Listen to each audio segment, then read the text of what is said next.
Mən bir daha hamını salamlayıram. Salam tədbir iştirakçıları. Deməli, bugünkü tədbirimiz Əhmədiyyə Cəbrayılov haqqında olacaq. Əhmədiyyə Cəbrayilovun 100 illiyinə həsr olunmuşdu. Tədbirimizdə məktəbimizin direktoru Dilarə xanım Cəbrayılova iştirak edir. Məktəbin tədris işləri üzrə müavini Xalidə Ağayeva iştirak edir. Tarix müəllimi Sahil Abbasov, tərbiyə işləri üzrə müavin Rəşidova Zülfiyə, məktəbin informatika müəllimi Salamova Şalə müəllimə və digərləri də bizim məktəbin hər işdə fəal olan, tədbirlərdə fəal iştirak edən şagirdləridir.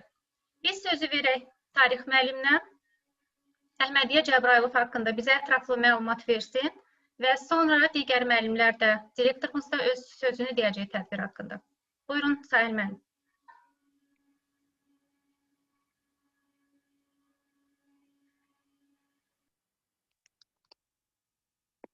Sahil müəllim, səsinizi açın. İlk öncə hər birinizi salamlayıram. Biz bildiyiniz kimi bugünkü tədbirimiz Əhmədiyyə Cəbrayilovun 100 illik yubileyinə əlaqədardır.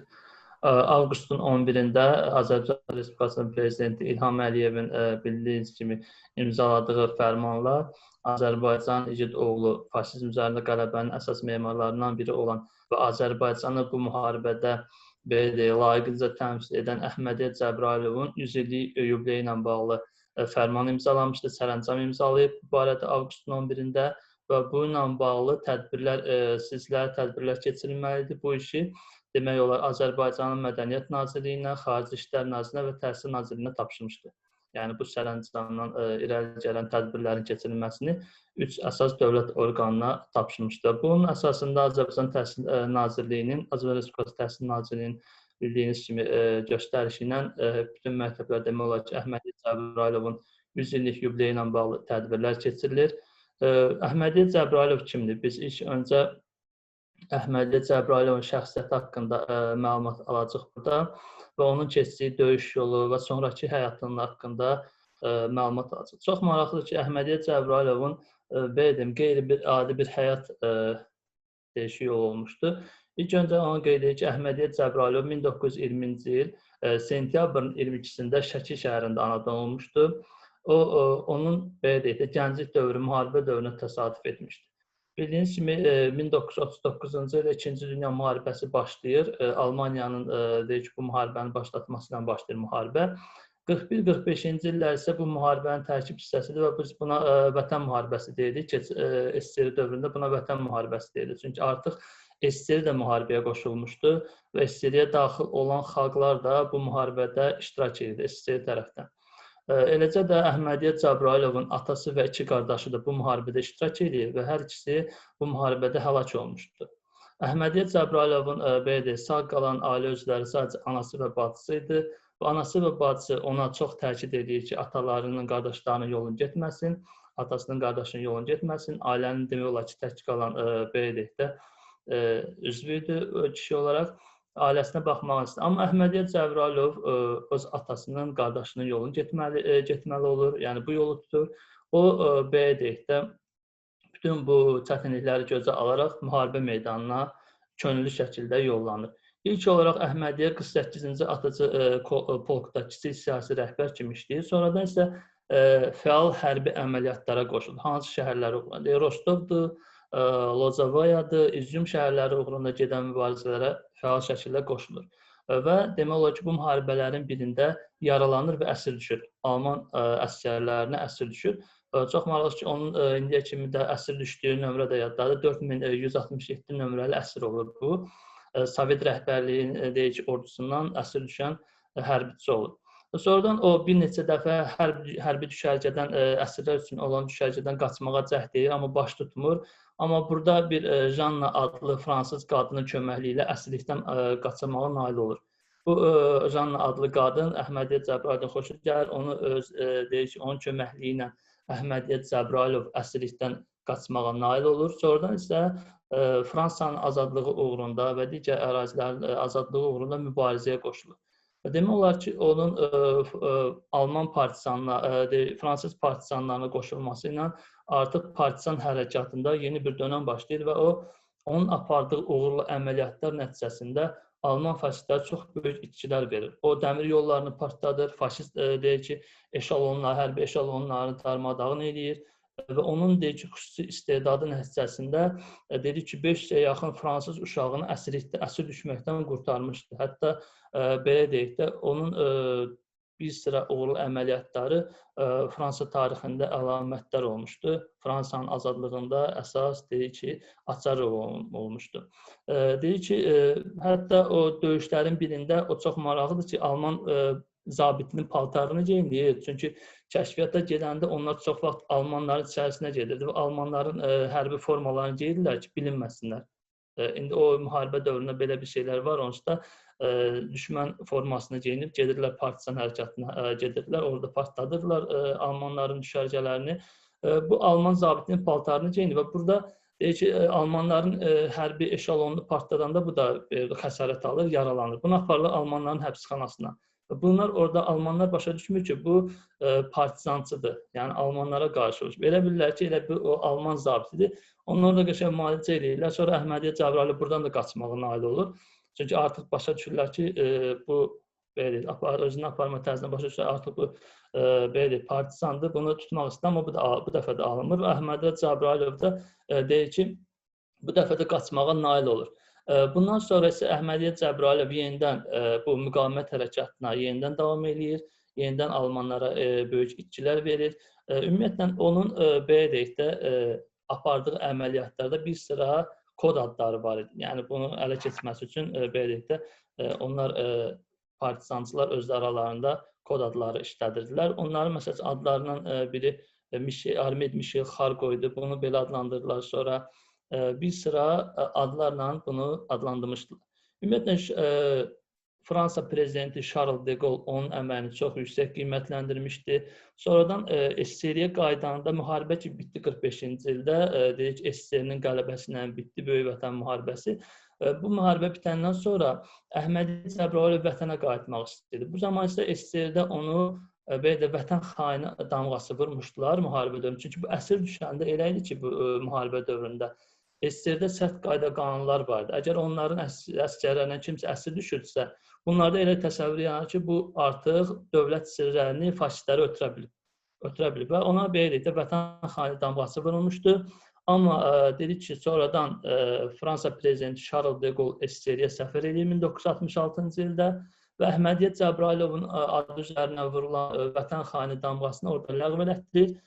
Hətta belə deyək də, bundan sonra Əhmədiyyə Cəbrayılova Sovet İttifaqı qəhrəmanı adının da verilməsinə nail olmuşdur.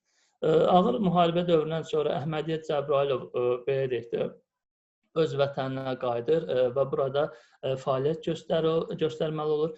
Əhmədiyyə Cəbrayılov 1994-cü il oktyabrın 10-da yol qəzasında deyir ki, çox faciəvi sürətdə həlak olur. O deyir ki, telefon butkasının içində olur. O vaxt telefon butkaları var idi Sovet vaxtından.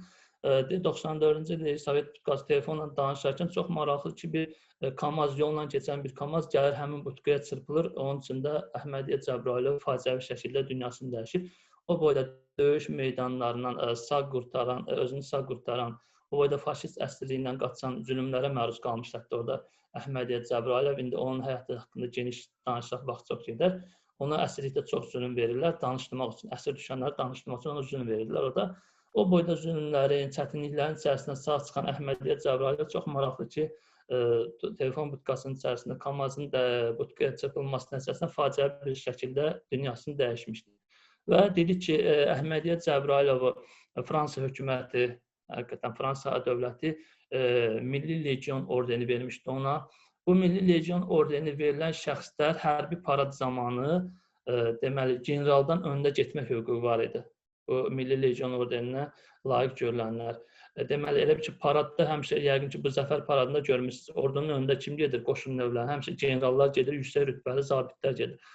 Amma Fransada bu Milli Legion ordeni ən yüksək orden idi. Bunu Əhmədiyyə Cəbrayilova vermişlər və Əhmədiyyə Cəbrayilov hər hansı bir parad olarkən hətta zabitdən belə öndə gedən əsgər olacaqdı. Yəni, bu qədər yüksək deyək ki, o mükafatlandırılmışdı. Eləcə də Azərbaycan dövləti tərəfindən ona belə deyək də, onun adı əbədiləşdirilmişdi.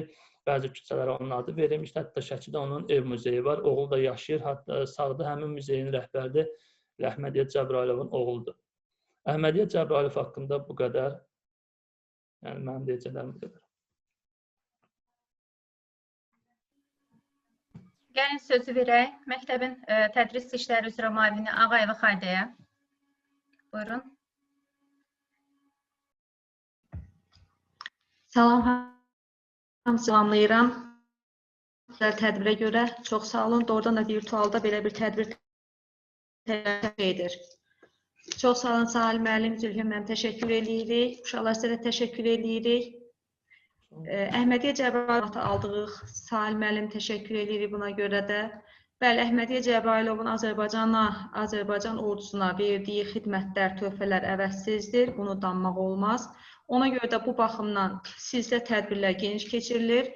Keçən ildə biz bu tədbiri keçirtmişdik.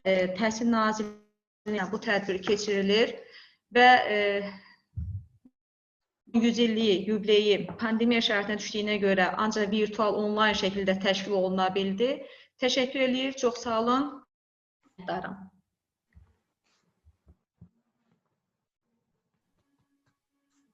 İndi isə məktəbimizin direktoru Dilarə xanım Cəbrayılova tədbir haqqında öz fikirlərini desin.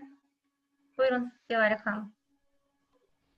Əziz kollegalar və şagirdlər, siz bilirsiniz ki, məktəbin tədbirlər planına uyğun olaraq, məktəbimiz mütəmadi olaraq müxtəlif tədbirlər keçirdir və bugün də biz Sahil müəllim bizə çox gözəl bir informasiya verdi, məlumat verdi Əhmədiyyə Cəbrayılov haqqında və bildirdi ki, Əhmədiyyə Cəbrayılovun çox gözəl, Əhmədiyyə Cəbrayılovun deməli, igidliyi çox gözəl qiymətləndirilib və çox təəssüflər olsun ki, Əhmədiyyə Cəbrayılov bütün ağır 41-45-ci il müharibəsinin faciəsindən sağ-salamat gəlib, ancaq bir qəzanın ucbatından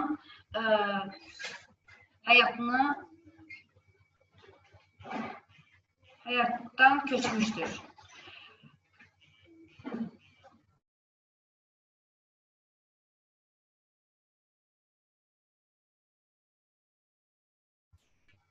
Bugünkü tədbirə görə isə mən Zülfiyə müəllimə təşəkkür edirəm ki, bu cür tədbir düzəltdi və tədbirdə biz bir çox məlumatlar ala bildik. Çox sağ olun. Siz bilirsiniz ki, biz tədbirləri əsasən məktəbdə mütəmadi olaraq keçirirdik, amma pandemiya ilə əlaqədar olaraq biz çox təəssüflər olsun ki, bütün tədbirlərimizi hər bir sahədə olduğu kimi onlayn şəraitində keçiririk. Amma mənə elə gəlir ki, biz nəsə məlumat almaq istəyiriksə, dəxli yoxdur, hansı formada, istər onlayn, istər canlı, biz bu məlumatlarımızı vaxtında ala biləcəyik və tədbirlərimizi həmişə olduğu kimi keçirəcəyik. Çox sağ olun, uşaqlar. Siz sağ olun, Dilarə xanım. Deməli, bugünkü tədbirimiz maarifləndirmə xarakteri daşıyır. Yəni, bu bizim belə qəhrəmanların olmasından şagirdlərimiz də xəbərdar olsunlar. Buna görə hər birinizə dərin təşəkkürümüzü bildiririk. Sahil müəllimə xüsusilə bu haqda ətraflı məlumat göstərdiyinə görə, Jalə müəlliməyə texniki işlərdə bizə yaxından köməkli göstərdiyinə görə, bəli, şagirdlərimizə bir də onu demək istəyirəm ki, bizim Azərbaycanın görkəmli tanınmış qəhrəmanları olub ki, onlar yalnız Azərbaycanda deyil, həm də başqa ölkələrdə öz sözünü deməyə bacarıblar, öz qoçaqlıqları ilə, şücaətləri ilə hər yerdə seçiliblər. Tədbirimiz bu qədər. Hamınıza çox sağ olun, təşəkkürümü bildirirəm. Minnətdarıq sizə də. Məncə tədbirimizi yekunlaşdıra bilərik. Sağ olun. Çox sağ olun.